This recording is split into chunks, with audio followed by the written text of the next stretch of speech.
Welcome back to Good Day Atlanta. Time is 9:46. And how many hours of sleep did you get last night? Well, the answer could reveal a lot about the health of your heart. And Fox Medical Team's Beth Galvin is joining us to talk about how sleep actually affects our heart. And I had to think about it. Beth, I got 5 hours of sleep last night, and that's like, I'm like patting myself on the back kind of thing. Like, whew, 5 hours. Well, I'm going to give you a pass on this because you are growing a human being in your belly. It doesn't help so the I'm sleep, going to give you a pass Okay. on not getting enough sleep, but that's probably not enough sleep. And Elise, I think it's, really hard for us to get the sleep that we need because we live in this 24/7 hyper-connected society. So it's hard to turn off the TV and the text and the stress when it's time to go to sleep. But if you want to stay healthy, getting enough sleep really does matter.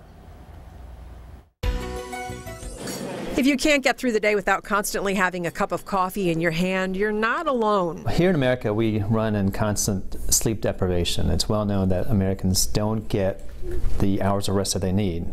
And there's a real consequence to that in terms of health. And as a heart specialist, Dr. Salil Patel of the Cardiovascular Group sees the real life consequences of being chronically starved for sleep. Arrhythmias of the heart, atrial fibrillation, a problem called congestive heart failure, another problem called pulmonary hypertension. Dr. Patel estimates about half of his heart patients struggle with insomnia, sleep apnea, or another sleep disorder.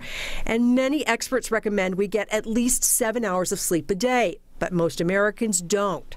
Sleep matters because studies show that people who get less than 6 hours of sleep a night are twice as likely to have a heart attack or stroke than people who get the recommended amount of sleep. And there's a common fallacy that you can catch up on the weekends and make it up, and you can't. Once the damage is done, the damage is done. You don't get to make it up. So what can you do to get better sleep? Dr. Patel says that's the good news. It's never too late to change your habits. Start by getting regular exercise, at least 30 to 40 minutes a day. Cut out caffeine and other stimulants later in the day, and watch the alcohol too because it can make it harder to fall asleep and stay asleep.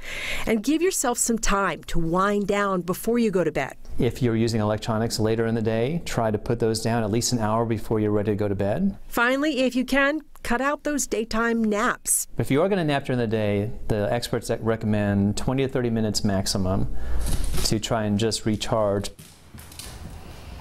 And if you're not getting at least 6 to 7 hours of sleep at night, or you're waking up every day and you're tired, talk to your doctor about it. Dr. Patel says he often recommends that his patients who are dealing with insomnia or sleep apnea see a sleep specialist to get a diagnosis and get on a treatment plan.